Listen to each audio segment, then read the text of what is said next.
Today's reading begins in Genesis, chapter 23, starting in verse 1.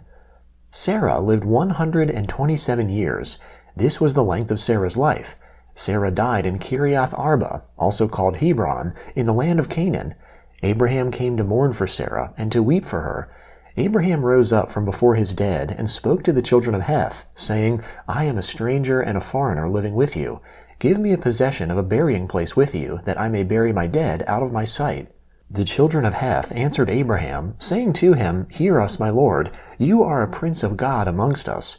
Bury your dead in the best of our tombs. None of us will withhold from you his tomb. Bury your dead.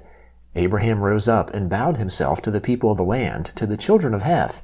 He talked with them, saying, If you agree that I should bury my dead out of my sight, hear me, and entreat for me to Ephron the son of Zohar, that he may sell me the cave of Machpelah, which he has, which is in the end of his field. For the full price let him sell it to me amongst you as a possession for a burial place. Now Ephron was sitting in the middle of the children of Heth. Ephron the Hittite answered Abraham in the hearing of the children of Heth, even of all who went in at the gate of his city, saying, No, my lord, hear me. I give you the field, and I give you the cave that is in it. In the presence of the children of my people I give it to you. Bury your dead. Abraham bowed himself down before the people of the land. He spoke to Ephron in the audience of the people of the land, saying, But if you will, please hear me. I will give the price of the field. Take it from me, and I will bury my dead there. Ephron answered Abraham, saying to him, My lord, listen to me. What is a piece of land worth 400 shekels of silver between me and you? Therefore bury your dead. Abraham listened to Ephron. Abraham weighed to Ephron the silver which he had named in the hearing of the children of Heth, 400 shekels of silver, according to the current merchant's standard. So the field of Ephron, which was in Machpelah, which was before Mamre, the field, the cave which was in it, and all the trees that were in the field, that were in all of its borders, were deeded to Abraham for a possession in the presence of the children of Heth, before all who went in at the gate of his city. After this, Abraham buried Sarah his wife in the cave of the field of Machpelah before Mamre, that is, Hebron, in the land of Canaan.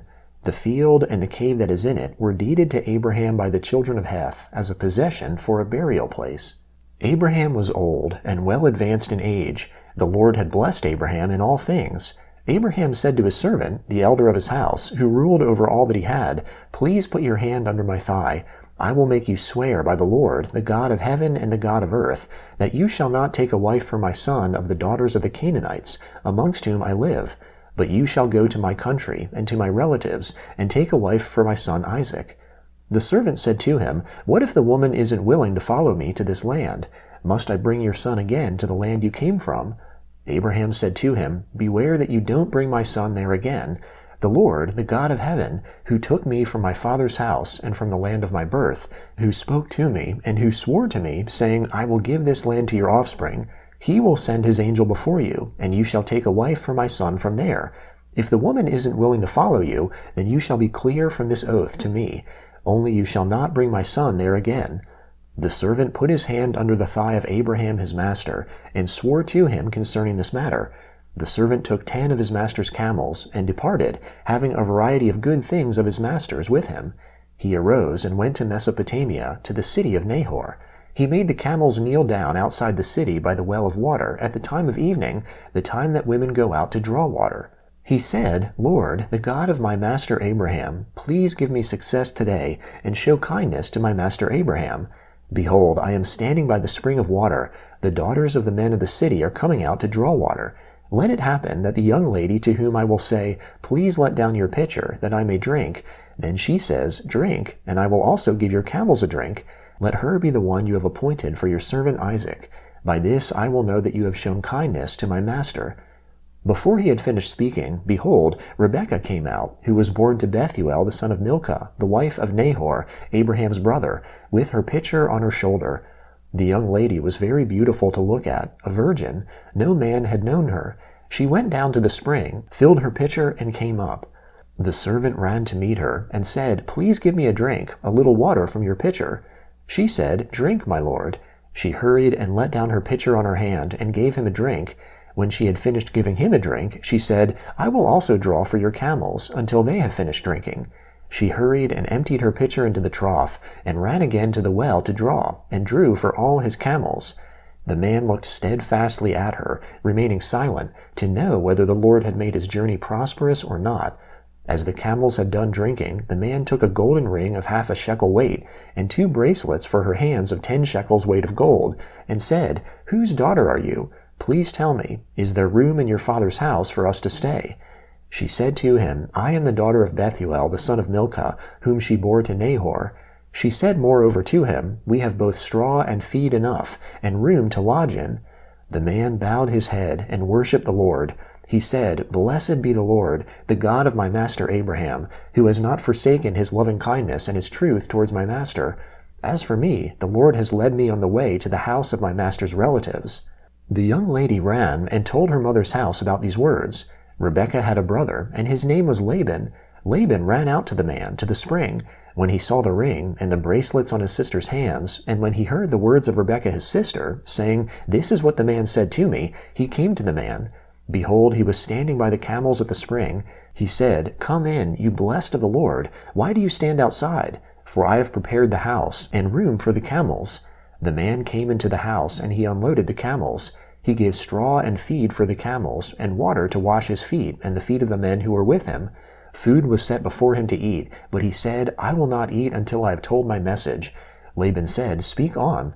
He said, "I am Abraham's servant. The Lord has blessed my master greatly. He has become great. The Lord has given him flocks and herds, silver and gold, male servants and female servants, and camels and donkeys. Sarah, my master's wife, bore a son to my master when she was old. He has given all that he has to him. My master made me swear, saying, 'You shall not take a wife for my son from the daughters of the Canaanites, in whose land I live, but you shall go to my father's house and to my relatives, and take a wife for my son.' I asked my master, 'What if the woman will not follow me?' He said to me, 'The Lord, before whom I walk, will send his angel with you, and prosper your way. You shall take a wife for my son from my relatives and of my father's house. Then you will be clear from my oath when you come to my relatives. If they don't give her to you, you shall be clear from my oath.' I came today to the spring, and said, 'The Lord, the God of my master Abraham, if now you do prosper my way which I go, behold, I am standing by this spring of water.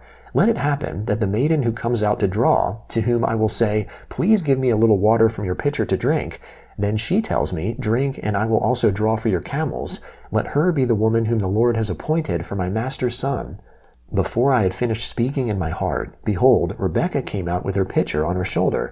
She went down to the spring and drew. I said to her, Please let me drink. She hurried and let down her pitcher from her shoulder and said, Drink, and I will also give your camels a drink. So I drank, and she also gave the camels a drink.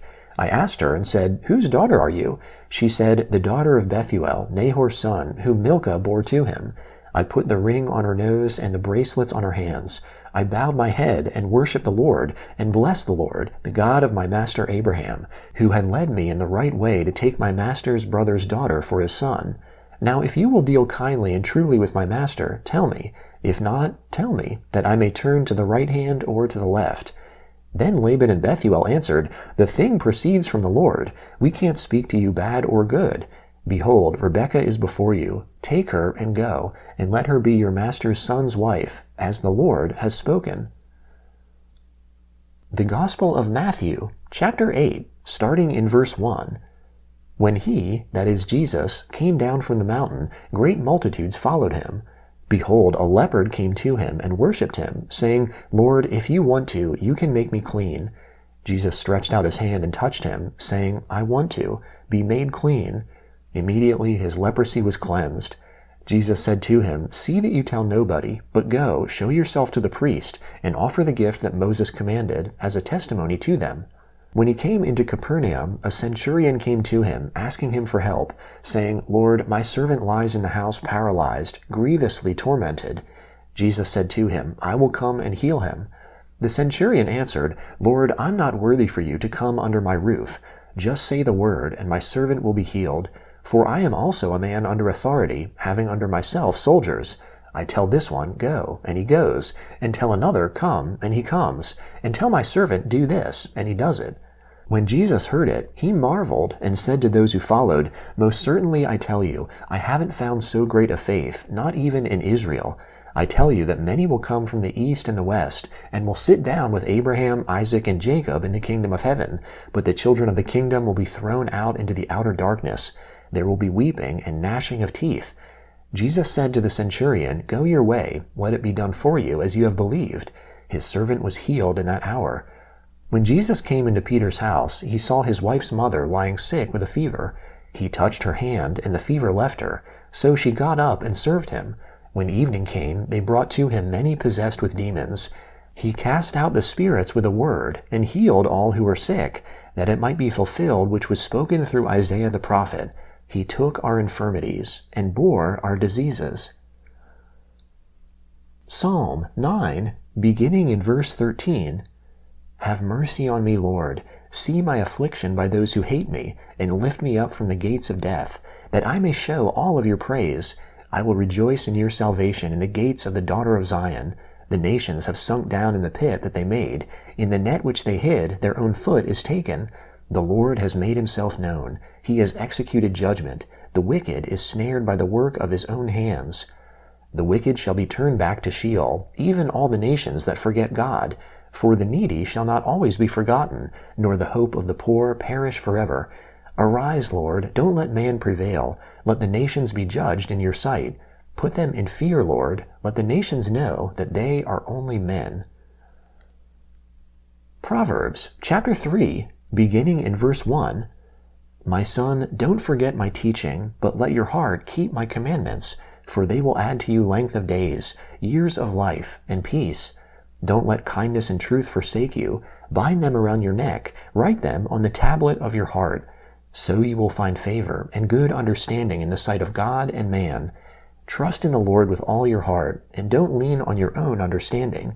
In all your ways acknowledge him, and he will make your paths straight.